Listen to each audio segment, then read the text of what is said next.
اعوذ باللہ من الشیطان الرجیم بسم اللہ الرحمن الرحیم الحمد للہ رب العالمین والصلاۃ والسلام علی سید المرسلین وخاتم النبیین اما بعد۔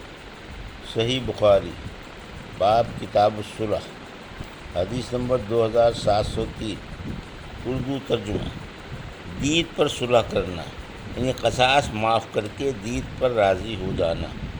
ہم سے محمد بن عبداللہ انصاری نے بیان کیا، کہا مجھ سے حمید نے بیان کیا اور ان سے حضرت انس رضی اللہ عنہ نے بیان کیا کہ نظر کی بیٹی ربیہ نے ایک لڑکی کی دانت توڑ دیے۔ اس پر لڑکی کے والوں نے تاوان مانگا اور ان لوگوں نے معافی چاہی، لیکن معاف کرنے سے انہوں نے انکار کیا۔ چنانچہ نبی کریم صلی اللہ علیہ وسلم کی خدمت میں حاضر ہوئے تو آپ صلی اللہ علیہ وسلم نے بدلے لینے کا حکم دیا، یعنی ان کا بھی دانت توڑ دیا جائے۔ انس بن نضر رضی اللہ عنہ نے عرض کیا، یا رسول اللہ، ربیہ کا دانت کس طرح توڑا جا سکے گا؟ نہیں، اس ذات کی قسم جس نے آپ کو حق کے ساتھ مبعوث فرمایا ہے، اس کا دانت نہیں توڑا جائے گا۔ حضور صلی اللہ علیہ وسلم نے فرمایا، انس، کتاب اللہ کا فیصلہ تو بدلہ لینے قصاص ہی کا ہے۔ چنانچہ یہ لوگ راضی ہو گئے اور معاف کر دیا۔ پھر آپ نے فرمایا کہ اللہ کے کچھ بندے ایسے بھی ہیں، اگر وہ فزاری نے اپنی روایت میں حمید سے اور انہوں نے انس رضی اللہ سے یہ زیادتی نقل کی ہے کہ وہ لوگ راضی ہو گئے اور تاوان لے لیا۔ حدیث نمبر 2704، اردو ترجمہ۔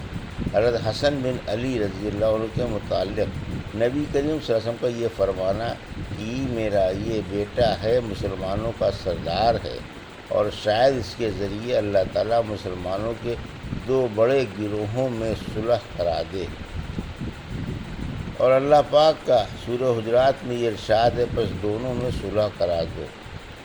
ہم سے عبداللہ بن محمد نے بیان کیا، کہا ہم سے سفیان بن عیینہ نے بیان کیا، ان سے ابو موسیٰ نے بیان کیا کہ میں نے حضرت امام حسن بصری سے سنا، وہ بیان کرتے تھے کہ قسم اللہ کی، جب حسن بن علی رضی اللہ عنہ معاویہ رضی اللہ عنہ کے مقابلے میں پہاڑوں جیسا لشکر لے کر پہنچے تو عمر بن عاص رضی اللہ عنہ نے کہا، جو امیر معاویہ کے مشیر خاص تھے، کہ میں ایسا لشکر دیکھ رہا ہوں جو اپنے مقابل کو نیست و نابود کیے بغیر واپس نہ جائے گا۔ معاویہ رضی اللہ عنہ نے اس پر کہا، اور قسم اللہ کی، وہ ان دونوں اصحاب میں زیادہ اچھے تھے کہ اے عمر، اگر اس لشکر نے اس لشکر کو قتل کر دیا یا اس نے اس کو کر دیا تو اللہ تعالیٰ کی بارگاہ میں لوگوں کے امور کی جواب دہی کے لیے میرے ساتھ کون ذمہ داری لے گا؟ لوگوں کی بیوہ عورتوں کی خبرگیری کے سلسلے میں میرے ساتھ کون ذمہ دار ہوگا؟ لوگوں کی آل اولاد کے سلسلے میں میرے ساتھ کون ذمہ دار ہوگا؟ آخر معاویہ رضی اللہ عنہ نے حسن رضی اللہ عنہ کے یہاں قریش کی شاخ بنو اب شمس کے دو آدمی بھیجے، عبد الرحمن بن سمرہ اور عبداللہ بن عامر بن قریظ۔ آپ صلی اللہ علیہ وسلم نے ان دونوں سے فرمایا کہ حسن بن علی رضی اللہ عنہ کے یہاں جاؤ اور ان کے سامنے صلح پیش کرو، ان سے اس پر گفتگو کرو اور فیصلہ انہی کی مرضی پر چھوڑ دو۔ چنانچہ یہ لوگ آئے اور آپ سے گفتگو کی اور فیصلہ آپ ہی کی مرضی پر چھوڑ دیا۔ حسن بن علی رضی اللہ عنہ نے فرمایا، ہم بنو عبد المطلب کی اولاد ہیں اور ہم کو خلافت کی وجہ سے روپیہ پیسہ خرچ کرنے کی عادت ہو گئی ہے، اور ہمارے ساتھ یہ لوگ ہیں، یہ خون خرابہ کرنے میں طاق ہیں، بغیر روپے دیے مارنے والے نہیں۔ وہ کہنے لگے، حضرت امیر معاویہ رضی اللہ عنہ آپ کو اتنا روپیہ دینے پر راضی ہیں اور آپ سے صلح چاہتے ہیں۔ فیصلہ آپ کی مرضی پر چھوڑا ہے اور آپ سے پوچھا ہے۔ حضرت حسن رضی اللہ عنہ نے فرمایا کہ اس کی ذمہ داری کون لے گا؟ ان دونوں قاصدوں نے کہا کہ ہم اس کے ذمہ دار ہیں۔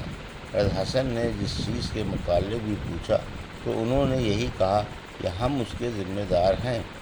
آخر آپ نے صلح کر لی۔ پھر فرمایا کہ میں نے رسول اللہ صلی اللہ علیہ وسلم کو ممبر پر یہ فرماتے سنا ہے، اور حسن بن علی آن صلی اللہ علیہ وسلم کے پہلو میں تھے۔ آپ کبھی لوگوں کی طرف متوجہ ہوتے اور کبھی حسن رضی اللہ عنہ کی طرف، اور فرماتے کہ میرا یہ بیٹا سردار ہے، اور شاید اس کے ذریعے اللہ تعالیٰ مسلمانوں کے دو عظیم گروہوں میں صلح کرائے گا۔ امام بخاری رحمۃ اللہ علیہ نے کہا، مجھ سے علی بن عبداللہ مدینی نے بیان کیا کہ ہمارے نزدیک اس حدیث سے حسن بصری کا ابو بکر رضی اللہ عنہ سے سننا ثابت ہوا ہے۔ حدیث نمبر 2705 اردو ترجمہ۔ کیا امام صلح کے لیے فریقین کو اشارہ کر سکتا ہے؟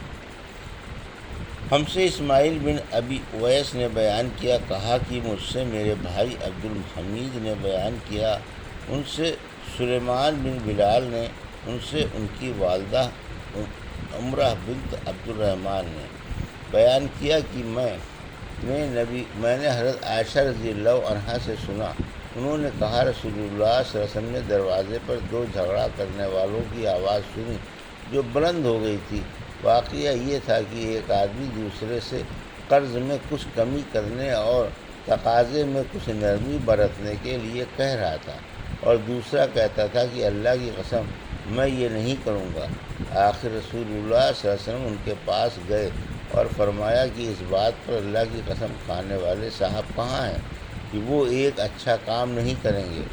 ان صحابی نے عرض کیا، میں ہی ہوں یا رسول اللہ، اب میرا بھائی جو چاہتا ہے وہی مجھ کو بھی پسند ہے۔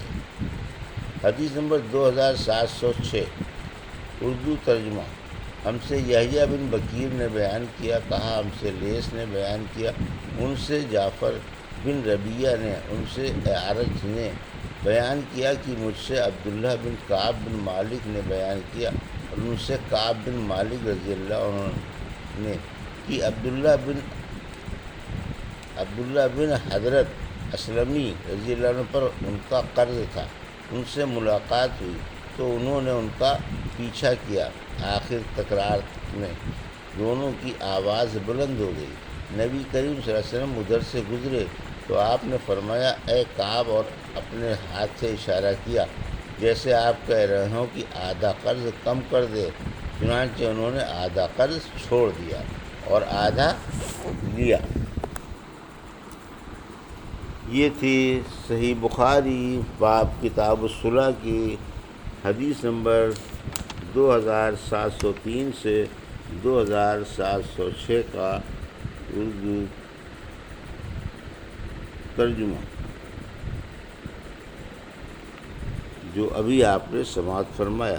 اللہ سے دعا ہے کہ اللہ ہمیں ان حدیثوں کی صحیح سمجھ عطا فرما اور ان پر عمل کرنے کی توفیق عطا فرما، آمین یا رب العالمین۔